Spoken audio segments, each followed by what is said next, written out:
razom do перемоги. Together towards the victory. Friends, let me conclude by this. We must make democracy trump dictatorship. We must have human rights prevail over torture and over kidnapping. We must bring assassins to justice. Slava Ukraini! Dziękuję. Thank you.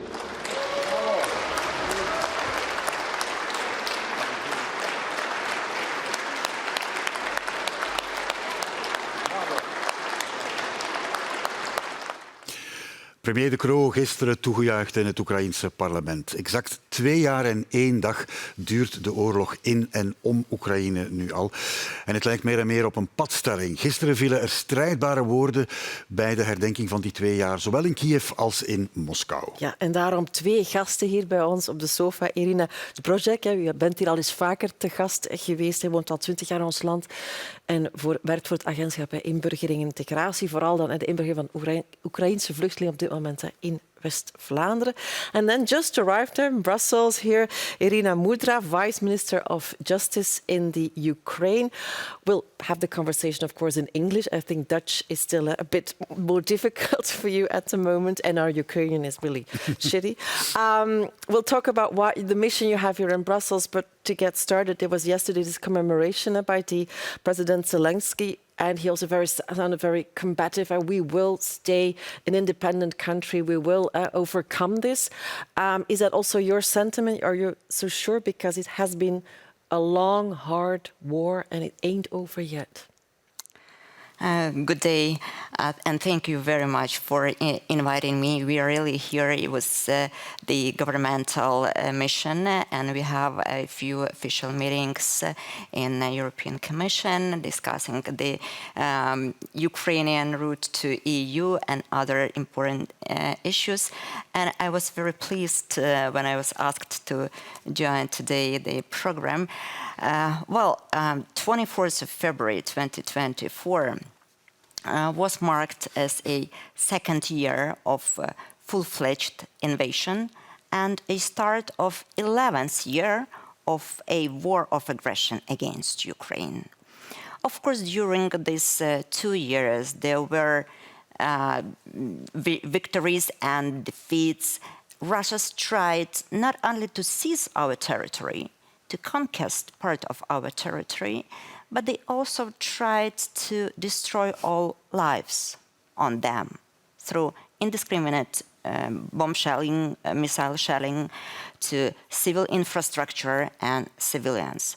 After Russia realized that it was not able, that it was its bluff to take Kiev in 3 days, after it realized that it could not surrender Kharkiv, Odessa was out of question, and due to significant loss of its forces, they moved to another step to exhausting Ukraine, Ukrainians, and Ukrainian economy.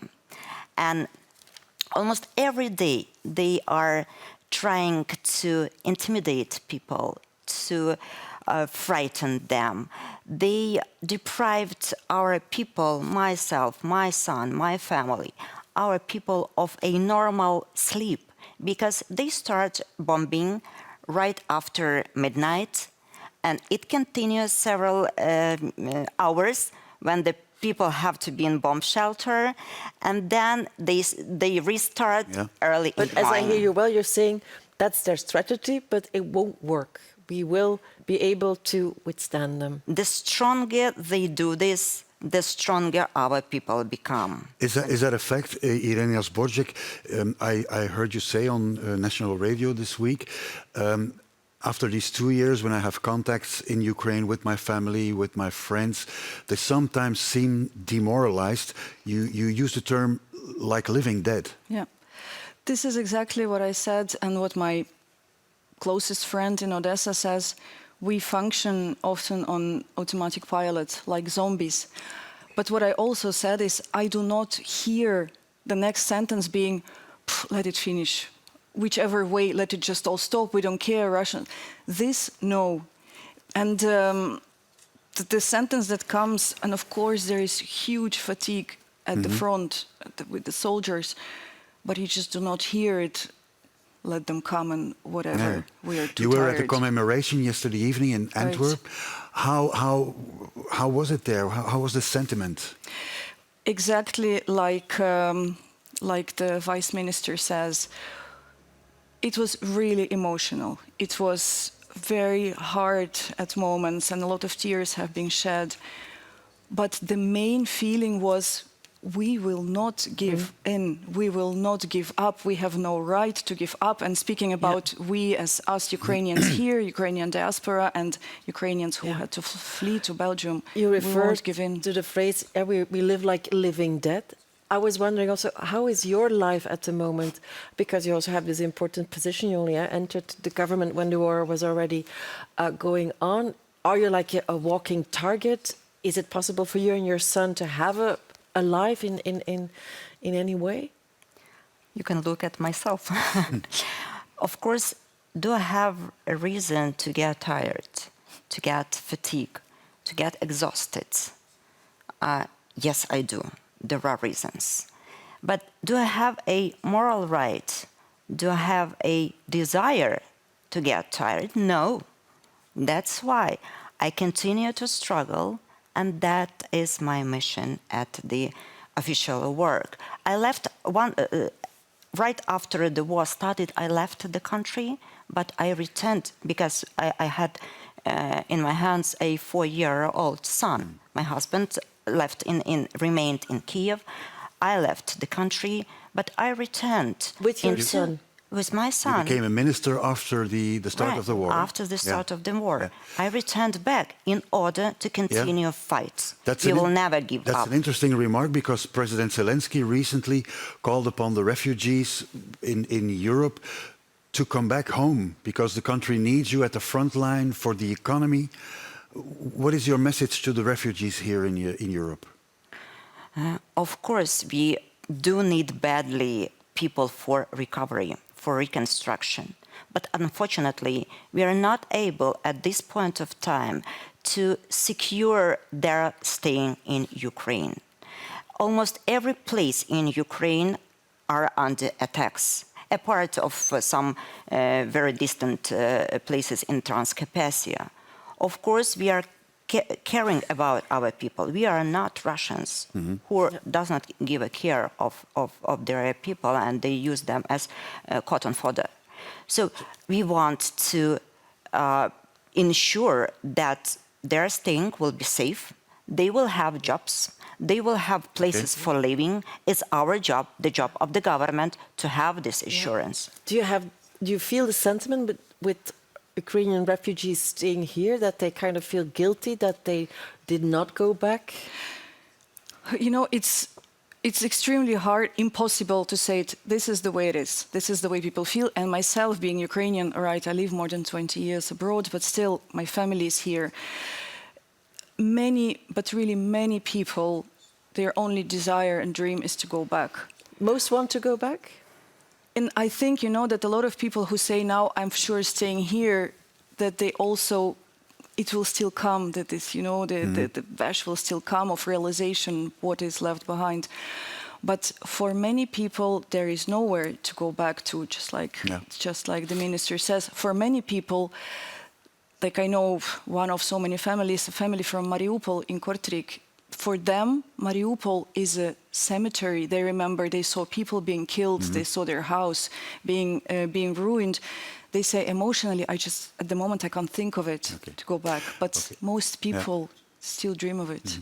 Minister Mudra, let's talk about the reason for your visit to Brussels.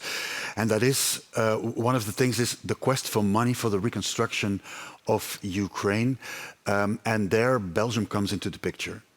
Yes, the situation nowadays becomes more dangerous, I would say, because of our disadvantage in numerical sense, in quantity, in the forces on the battlefield because of significant lack of ammunition and weapons, which we are badly needing.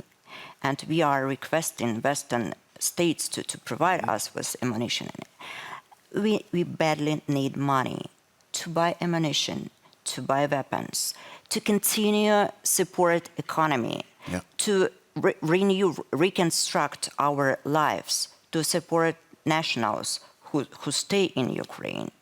We are exhausted both in resources and financially. And therefore you look at Russian assets that are under the control of Belgian financial services company Euroclear, about 200 billion euros. Exactly, because who is guilty for all this? Russians. And it's fair enough. And it's not only moral and ethical obligation, it's a legal imperative of Russia to pay reparations and compensations. And how would you see that? What could be done with that money? Russian reserves are kept in Euroclear, in Belgium, almost 200 billion euros. These assets could be the means for paying the compensations. We heard a lot about that money. Sorry? You want that money? We request that money. There were a lot of discussions that it's illegal, it's politically sensitive, it's economically damageful, but it is not so. There are legal ways, there are legal measures to overcome all these worries and concerns. And we recently saw the opinion of the outstanding, reputable law experts in public international law saying that countermeasures, imposition of countermeasures. The European Commission has said, and Prime Minister De Croo has confirmed it yesterday in Kiev, that in a few weeks' time there will be a proposal to freeze and seize the profits on this 200 billion euros, but not the 200 billion euros itself. So that's not enough for you. The estimated damage costs to Ukraine infrastructure and to Ukraine as a state, not saying anything about the compensation to victims, is amounted to almost 500 billion euros. Just recent calculation. So what do you think? Those 3 billion annually, 4 billion, would it be enough? How many years would it take to repay the Some reparations? critical voices also say, of course, yes, but there's also a risk if you would actually give that money that is now stuck back to the Ukraine for the reconstruction. It still is a country with a fair reputation on also corruption. Will that money be well spent? Will it be used for the right purposes? Well, this is another topic for a discussion. It is not equal if we speak about the seizure of assets. First of all, seizure of assets is a legitimate measure. Seizure of assets will not have a negative impact of financial stability and will not have an impact on euro. There are no alternatives to euro and dollars, full stop. With regards to the directions of where to spend this money, here we are open to discuss with partners these options. It does not mean that you have to seize 200 billion and give at once these 200 billion. No, we are not speaking of that. We want to have reconstruction under the control of our partners because we consider ourselves to be a part of European Union. Irina Zborjek, would you be confident that money would be well spent? Because in the past you have been critical of corruption in your country. I know, and it would be not fair to be saying no, we're crystal clear. There were many problems in Ukraine. There are still problems, and I was always very open about it. However, I do see changes. I do see moves in good direction. And indeed, just like the minister says, and what I am also following, hearing from my friends who work for the European Commission, they say there is this openness towards external control, checks and balances, that we are very open. We want to show that on our way to maybe membership in the EU, we really want to Do you hope yes. that membership could come as soon as possible? As soon as possible, no. I am very realistic about it. But when it was announced, and there were a lot of voices saying, well, you know, it's just this kind of proclamation politics, we give you a false hope.